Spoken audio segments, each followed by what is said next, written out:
வணக்கம் நண்பர்களே. இன்றைக்கி நம்ம பார்க்க போகிறது என்ன அப்படின்னு பார்த்தீங்கன்னா 22 ஜூலை 2018 அன்றைக்கி யூனிட் 1லேருந்து கேட்கக்கூடிய எக்ஸாம்ஸ்லேருந்து கேட்ட கொஷின்ஸை தான் நம்ம இன்றைக்கி பார்க்க போகிறோம். ஃபஸ்ட்டு என்ன அப்படின்னு பார்த்தீங்க அப்படின்னா, from the following list statements select those which indicate the characteristics and basic requirements of teaching. அதாவது டீச்சிங்க்கு பேசிக்காக இருக்கக்கூடிய ரெக்குயர்மெண்ட் என்ன அப்படின்னு சொல்லி கேட்குறாங்க. ஃபஸ்ட்டு ஒவ்வொன்றா பார்ப்போம். Teaching implies communication. டீச்சிங்கிறது என்னது? ஒரு கம்யூனிகேஷன் டூல் அப்படின்னு சொல்கிறாங்க. டீச்சிங்கிறது ஒரு எண்ட் யூஸருக்கு ஒரு விஷயத்த சொல்லுறது அப்படின்னு சொல்கிறாங்க. சரி, கண்டிப்பாக டீச்சிங் மெட்டாலஜி மூலம் தான் ஸ்டூடெண்ட்ஸ் ஆர் பார்ட்டிசிபெண்ட்ஸ் ஆர் லிசனருக்கு என்ன பண்ண முடியும்? கம்யூனிகேட் பண்ண முடியும் ஒரு விஷயத்தை. Correct. Teaching is selling like goods. கண்டிப்பாக கிடையாது. டீச்சிங்கிறது என்னது? ஒரு பொருளை விற்கிற மாதிரி, ஒரு சோப்போ ஒரு ஷாம்போ விற்கிற மாதிரி இருக்குமானா கண்டிப்பாக கிடையாது. ஓகே, அடுத்து teaching means managing and monitoring. கண்டிப்பாக டீச்சிங்கிறது என்னது? ஸ்டூடெண்ட்ஸை மேனேஜ் பண்ணணும், அவங்கள மானிட்டர் பண்ணணும். கண்டிப்பாக. அடுத்து teaching implies influencing on others. ஒரு டீச்சிங் மூலமாக ஒரு மாணவனை இன்ஃப்ளூயன்ஸ் பண்ணி கண்டிப்பாக அவனோட லைஃப்பை கேரக்டர் சேஞ்ச் பண்ணுறது அப்படின்றது உண்மை. So teaching implies influencing others. Okay, அடுத்து teaching require convincing others. Teaching அடுத்த யாரையும் கன்வின்ஸ் பண்ணது, இது நீ இப்படி தான் அப்படின்றது ப்ரூஃப் என்ன பண்ணுவேன். கன்வின்சிங் அப்படின்னா அவங்கள எப்படி சொல்கிறது, நம்ப வைக்கிறது அப்படின்னு சொல்லுவாங்க இல்லையா? ஸோ அப்போ நம்ப வைக்காது யாரையும். கன்வின்சிங்கிறது தப்பு. There can be no teaching without infrastructural support அப்படின்றது. இன்ஃப்ராஸ்ட்ரக்சர் டீச்சிங்க்கு தேவை, பட் டீச்சிங்கே இன்ஃப்ராஸ்ட்ரக்சரே இல்லாமல் டீச்சிங் நடத்த முடியுமானா கண்டிப்பாக முடியும். இப்போ எக்ஸாம்பிள், ஒரு மரத்தடியில் கூட உட்காந்து நம்ம நடத்தலாம், நேராக உட்காந்து நடத்தலாம். ஸோ டீச்சிங்கிறதுக்கு இன்ஃப்ராஸ்ட்ரக்சர் சப்போர்ட் இல்லாமல் டீச்சிங் நடத்த முடியாது அப்படின்றது தவறான ஒரு ஸ்டேட்மெண்ட். ஸோ இப்போ என்னென்ன அப்படின்னு பார்த்தீங்கன்னா, டீச்சிங் ஒரு communication, teaching is mean managing and monitoring, அடுத்து டீச்சிங் இன்ஃப்ளூயன்ஸ் ஆன் அதர்ஸ் அப்படின்ற இந்த 4 ஃபேக்டர் தான் என்னது டீச்சிங் இங்கே கொடுத்துருக்கக்கூடிய value 2, 1, 3, 4. Okay okay what is the purpose of underlining teaching aids? Okay, இந்த கொஸ்டின் மோர் இன்ட்ரெஸ்டிங். இந்த கொஸ்டின் என்ன கேட்டால் பர்பஸ் கேட்டிருக்காங்க. சரியா? இந்த 4 பாயிண்ட்டுமே படித்து பார்த்தீங்கன்னா உங்களுக்கு ஆன்சர் தெரியாத பட்சத்தில் 4மே கரெக்டுன்னு தோணும். To make lessons interesting. நம்ம என்ன எப்போயுமே ஒரு எய்ட் யூஸ் பண்ணோன்னா என்ன, அது இன்ட்ரெஸ்டிங்காக அண்டர்ஸ்டாண்ட் பண்ணுறதுக்கு டீச்சிங் எய்ட்ஸ் யூஸ் பண்ணுறோம் அப்படின்னு சொல்லுவோம். டு கேப்சர் ஸ்டூடெண்ட்ஸை அட்டென்ஷனை சீக் பண்ணுறதுக்காக டீச்சிங் எய்ட்ஸ் யூஸ் பண்ணுவோம்னு சொல்லுவோம். To enhance access of technological resources. புதுசாக யூஸ் பண்ணுறக்கூடிய டெக்னாலஜி அக்சஸ்மெண்ட்டை எப்படி யூஸ் பண்ணுறது அப்படின்றதில் டீச்சிங் எய்ட்ஸ் யூஸ் பண்ணுவோன்னு சொல்லுவோம். பட் என்னென்னா இதெல்லாம் எதுக்கு பண்ணுறோம் அப்படின்ற இங்கே கொஷின் எனக்கு என்ன, பர்பஸ் ஆஃப் அண்டர்லைனிங். இந்த வார்த்தை நல்லா ஞாபகம் வச்சுங்க. வெறும் what is use of teaching எய்ட்ஸ்னால் இந்த 4மே தான் வரும். பட் பர்பஸ் அப்படின்னு கேட்டிருக்காங்க. பர்பஸ்னால் என்ன, எண்ட் ரிசல்ட் என்ன அப்படின்றத பர்பஸ்ன்னு சொல்லுவோம். லேர்னிங் அவுட்கம்ஸ், ஆப்டிமைஸ் தி லேர்னிங் அவுட்கம்ஸ். இப்போ நிறைய பேர் இந்த கொஷின் நெட்டில் எக்ஸாமாக கேட்டிருந்தாங்க அப்படின்னா கண்டிப்பாக என்ன எழுதுனா, ஒன்று டு மேக் லெசன் இன்ட்ரெஸ்டிங்னு எழுதுவீங்க, டு கேப்சர் ஸ்டூடெண்ட்ஸ் அட்டென்ஷன்னு எழுதலாம், டு அக்சஸ் தி டெக்னாலஜிக்கல் ரிசோர்ஸஸ்ன்னு எழுதலாம். பட் ஆனால் இந்த இடத்துல பர்பஸ் அப்படின்ற ஒரு வார்த்தை வந்திருக்கனால பர்பஸ் என்ன, ஒரு பையன் படிக்கிறேன் அப்படின்னா என்னாலே பர்பஸ் என்னது, ஆப்டிமைஸ் தி லேர்னிங் அவுட்கம். அவனோட அவுட்கம்மை அதிகப்படுத்துறதுக்காக யூஸ் பண்ணுறது தான் என்னது டீச்சிங் எய்ட்ஸ் அப்படின்னு சொல்கிறோம். சரி, இந்த டிஃபரன்ஸை பொறுத்த வரைக்கும் போன வீடியோவில் நான் ஒரு ட்ரிக் சொல்லியிருந்தேன். இந்த 4 லெஃப்ட்டில் இருக்க 4 ஆப்ஷனை பாருங்கள். இதில் உங்களுக்கு எது நல்லா தெரியும் அப்படின்றத பாருங்கள். போன டைமு டிஸ்கஷன் மெத்தட் அப்படின்னு வந்துருந்துச்சு. அதே டிஸ்கஷன் மெத்தட் இங்கே மாற்றி கொடுத்துருக்குறாங்க. ஃபஸ்ட்டு டிஸ்கஷன் மெத்தட்னா என்னென்னு பார்ப்போம். ட்ரஸ்ட் அண்ட் ஓப்பன்னஸ் இன் ரிலேஷன்ஷிப்பா? கிடையாது. ட்ரஸ்ட் அண்ட் ஓப்பன்னஸ்னால் என்ன அப்படின்னு பார்த்தீங்க அப்படின்னா, ஒருத்தர் மேலே ட்ரஸ்ட்டு வச்சு ஓப்பன்னஸாக இது கரெக்டு அப்படின்ற அந்த ரிலேஷன்ஷிப் 2 பேருக்கு இருக்கக்கூடிய அந்த ரிலேஷன்ஷிப்பை பற்றி சொல்லுது. ஸோ அது கிடையாது. Freedom to choose a theme and scope for frank exchange of idea. ஒரு தீமை சூஸ் பண்ணி அதில் இருக்க ஐடியாஸை எக்ஸ்சேஞ்ச் பண்ணுறது அப்படின்னா என்ன, இப்போ குரூப் டிஸ்கஷனில் என்ன பண்ணுவோம், ஒரு தீமை கொடுப்போம், அந்த தீமில் உங்களோட ஐடியா, அது நல்லது கெட்டது எப்படி வேணாலும் நீங்கள் பேசலாம், பட் உங்களோட ஐடியாஸை நீங்கள் என்ன பண்ண முடியும், ஃப்ராங்காக எக்ஸ்சேஞ்ச் பண்ண முடியும். அப்போ அதுதான் என்னது டிஸ்கஷன் மெத்தட். ஓகே, அடுத்து creating a challenge to the address to the problems. அதாவது ஒரு ப்ராப்ளத்துக்கு சேலஞ்ச் க்ரியேட் பண்ணி அதுக்கு ப்ராப்ளத்துக்கு என்னன்றதை அட்ரஸ் பண்ணுறது தான் என்னன்னு சொல்கிறோம் அப்படின்னு பார்ப்போம். Systematic step by step presentation. ஒரு சிஸ்டமேட்டிக் ப்ரெசன்டேஷன் இருக்கும், ஸ்டெப் பை ஸ்டெப்பாக இருக்கும். ஓகே, இது என்னன்றதை பார்ப்போம். அடுத்து மேக்ஸிமைசிங் இன்ஃப்ராஸ்ட்ரக்சரல் சப்போர்ட். இது என்னென்னா ஒரு இன்ஃப்ராஸ்ட்ரக்சர் சப்போர்ட்டை மேக்ஸிமைஸ் பண்ணணும் அப்படின்றது ஒரு ஸ்டேட்மெண்ட். ஸோ எனக்கு தெரிஞ்சு மித்த 4 ஏதோ ஒரு விஷயத்தை சொல்ல வருது. இந்த 5th ஒன் மெத்தட் இருக்குது பார்த்தியாங்களா, அது எந்த ஒரு விஷயத்தையும் சொல்ல வரல, ஒரு இன்ஃபர்மேஷன் சொல்லுது. ஸோ அப்போ என்னென்னா முதல் 4 தான் ஆன்சர், 5th ஒன்று கிடையாது அப்படின்னு எடுத்துக்கலாம். ஏன்னா இங்கே 4மே மெத்தட்னு கொடுத்துருக்குறாங்க. சரியா? சரி, ஃபஸ்ட்டு பாருங்கள். ஏ எக்ஸ்ப்ளோரேட்டரி மெத்தட் அப்படின்னா systematic step by step presentation. Expository மெத்தட்னா என்னென்னா ஒவ்வொரு ஸ்டெப் பை ஸ்டெப்பாக என்ன பண்ணிக்கோ ப்ரெசன்டேஷன் எப்படி பண்ணணும் அப்படின்றத சொன்னாங்க அப்படின்னா அதுக்கு பேர் என்ன? எக்ஸ்போசிட்டரி மெத்தட் அப்படின்னு பேர். அடுத்து பி நம்ம ஏற்கனவே பார்த்துட்டோம் நினைக்கிறேன். பி ஏற்கனவே பார்த்துட்டோம். பி இன்வெஸ்டிகேட்டிங் மெத்தட் என்னது? Creating challenge to the address the problem.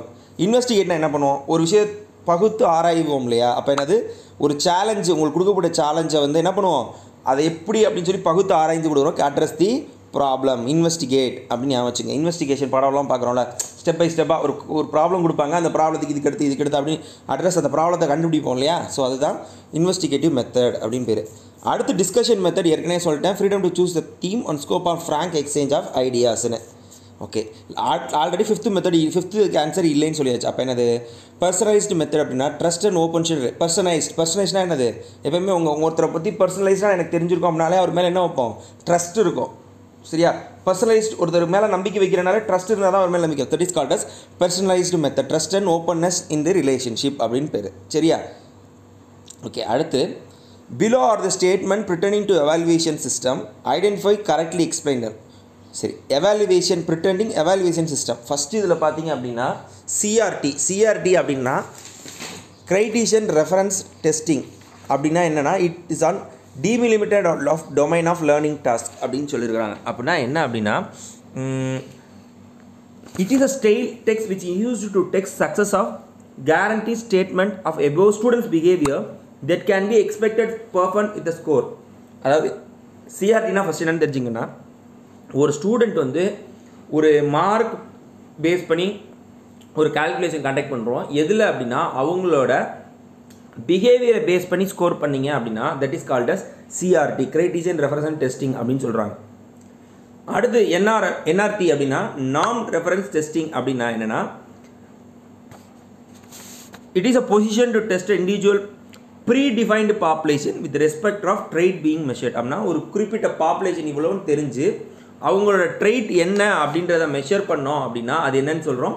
NRT அப்படின்னு சொல்கிறேன். அதுதான் அங்கே சொல்லியிருக்காங்க, கிளியர் டிஃபைன்டு குரூப். அப்போ ஃபஸ்ட்டு ஸ்டேட்மெண்ட் 1, ஸ்டேட்மெண்ட் 2 என்னன்னு பார்த்துடும். ஓகே, அடுத்து ஃபார்மேட்டிவ் டெஸ்ட் அப்படின்னா என்னென்னா, ஃபார்மேட்டிவ் டெஸ்ட்னா வேறு ஒன்றுமே இல்லை, ஜஸ்ட் லைக் ஒரு ஃபீட்பேக். ஃபார்மல்லேருந்து இன்ஃபார்மல் வரைக்கும் இருக்கக்கூடிய எல்லா அசஸ்மெண்ட்டையும் ஒரு குறிப்பிட்ட ட்ரைனிங் முடிஞ்சதுக்கப்புறம் நம்ம பண்ணோம் அப்படின்னா அதுக்கு பேர் தான் என்னது? ஃபார்மேட்டிவ் டெஸ்ட் அப்படின்னு சொல்கிறாங்க. ஓகே, ஏற்கனவே both NRT and criterion test are same types of டெஸ்ட்னு சொல்லிட்டாங்க. ஓகே, அதை பாயிண்ட் அப்படியே வச்சுக்கோம். 4th ஏற்கனவே என்ஆர்டி சிஆர்டி என்னென்னு பார்த்துட்டோம். 5th பார்த்தீங்க அப்படின்னா சம்மேட்டிவ் டெஸ்ட். சம்மேட்டிவ் டெஸ்ட்னா என்னென்னா ஒரு எண்ட் ஆஃப் ஒரு இன்ஸ்ட்ரக்ஷனுக்கு அப்புறம் ஒரு செஷனுக்கு அப்புறம் ஒரு இது என்ன அப்படின்னு சொல்லி ஒரு ஜென்ரலாக ஒரு ஸ்டூடெண்ட்ஸ் கிட்ட ஒரு ஃபீட்பேக் வாங்கணும் அப்படின்னு that is called as summative test அப்படின்னு சொல்கிறாங்க. மாஸ்டரி டெஸ்ட் அப்படின்றது என்னென்னா ஒரு ஸ்டூடெண்ட் ஒரு விஷயம் நடத்திட்டீங்க, அவர் வந்து அந்த விஷயத்தில் ஃபெயில் ஆயிடுறாரு, அதில் வந்து அவர் மாஸ்டர் ஆகலை அப்படின்னா ஓவர் த பீரியடுக்கு அப்புறம் அந்த ஸ்டூடெண்ட்டுக்கு வந்து அடிஷ்னலாக சப்போர்ட் கொடுத்து லேர்ன் பண்ண வச்சு அந்த இன்ஃபர்மேஷன் அவரை தெரிய வச்சதுக்கப்புறம் திருப்பி டெஸ்ட்டு கண்டக்ட் பண்ணீங்க அப்படின்னா அதுக்கு பேர் தான் என்னது? மாஸ்டரி டெஸ்ட்டுன்னு சொல்கிறோம். ஓகே, இங்கே என்ன சொல்லியிருக்காங்க? மாஸ்டரி எக்ஸாம்பிள் தான் நான் ப்ரிப்பரேட்டரி டெஸ்ட்டுன்னு சொல்லுவாங்க. ஸோ மாஸ்டரி டெஸ்ட் வேறு, என்ஆர்டி வேறு. ஸோ இந்த ஸ்டேட்மெண்ட் தப்பு. சம்மர் ஸ்டேட் டெஸ்ட்டுன்றது என்னென்னா ஒரு end of the feedback. So அது ஒரு எவாலுவேஷன் கிடையாது. Both NRT test and CRT test are same type of used. ஆமாம், ரெண்டுமே பார்த்தீங்க அப்படின்னா கிட்டத்தட்ட ஒன்று தான். ஓகே, அப்போ 4th ஸ்டேட்மெண்ட் கரெக்டு. ஃபார்மேட்டிவ் டெஸ்ட்டும் பார்த்தீங்கன்னா எண்ட் ஆஃப் டெஸ்ட்டோட ரிசல்ட்ஸ். ஸோ இதுவும் என்னது? ஒரு எவாலுவேஷன் கிடையாது, அசஸ்மெண்ட் தான் இது. ஸோ அப்போ என்ன 1, 2, 4 3 தான் இதுக்கு என்னது? Answer. Okay, in the given below identify the key technological teaching behavior which has been observed to be contribute to the effectiveness. நல்லா ஞாபகம் வச்சுங்க இந்த வார்த்தை, which have been observed to be contribute to the effectiveness. So ஜென்ரலாக contribution கேட்டால் இது எல்லாமே வரும். மோர் எஃபெக்டிவ்னஸ்ன்றது மோர் அப்படின்னா எது அதிகமாக கான்ட்ரிபியூட் பண்ணுறது அப்படின்ற வார்த்தையை நம்ம எடுத்துக்கணும். ஓகே, இப்போது ஒரு டீச்சர் நடத்துகிறாங்க அப்படின்னா லெசன் எப்பயுமே என்னென்னு சொல்லுவோம்? கிளாரிட்டியாக இருக்கணும். அவங்க நடத்துகிற ஒரு விஷயம் எப்படி இருக்கணும்? கிளாரிட்டியாக இருக்கணுன்றது என்னென்னா தெளிவாக இருக்கும், தெளிவாக இருக்கணும். ப்ராபிங் அப்படின்றது என்னென்னா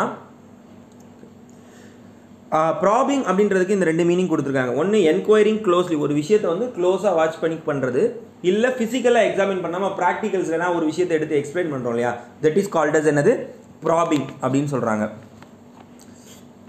அடுத்து டீச்சருக்கு வந்து டாஸ்க் ஓரியன்டாக இருக்கணும். இப்போ இந்த சிலபஸ், இந்த மெட்டீரியல், இந்த டாப்பிக்கு இதை பற்றி நடத்த போகிறேன் அப்படின்னு இருக்குது.